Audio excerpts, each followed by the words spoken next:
tong bagong bukas. Ano yan? Matcha mango. Mukhang masarap. Kaya nga, tara. Tara, try natin. Nagugutom na ako. Sa kanto lang po.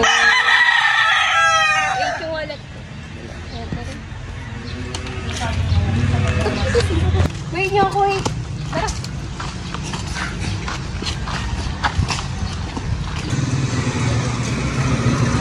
Masarap kaya eh. Siguro. Tignan natin, hindi pa naman natin nagawin. Bago pa ako. Alam niyo ba saan ganda? Alam ko doon, banda kayo kahapon na daanan namin yun. Tara na.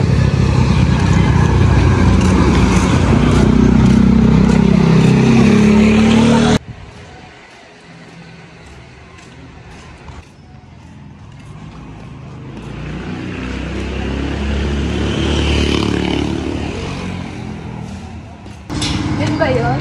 Okay.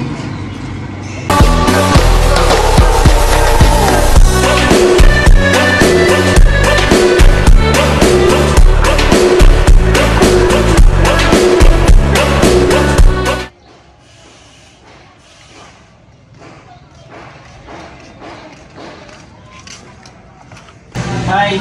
Welcome to Mango Toyo. Ano say? Mango po. How much po yung mga mango? Yung mango natin is meron tayo sa 12 ounce, 50 pesos, and 16 ounce sa 60 pesos. Tapos, pwede rin kayo mag-ads ng mga, ito yung mga ads natin. Merong mango bits na 10 pesos, graham 10 pesos, nata 10 pesos, tsaka pearl na 10 pesos rin. Ano yung sa inyo? Sa akin, swipe is. Pilipin na lang, no? Saka lang naman. Share na lang kaya tayo, guys. Oo. Share na lang, titikman pa lang naman eh. Okay. Bali, dalawa pong 50 pesos. Then pa-add-ons po kami ng, yung isa po pearl, tapos yung isa po is mango po. Sige po, pantay na lang po naman. Okay.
Okay na po yung order nyo?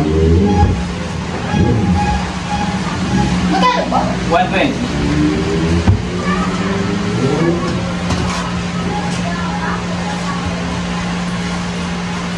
Wait na lang po. Dyan po yun?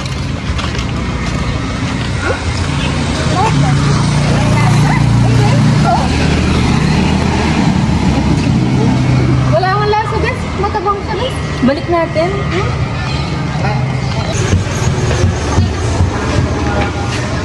Sir, wala pong lasa. Ganun po ba? Lagyan na lang po natin ng gatas para mas malala ng masa. Pasensya na po. Sige po. A few moments later. Ito na po yung order mo ulit. Pasensya na po.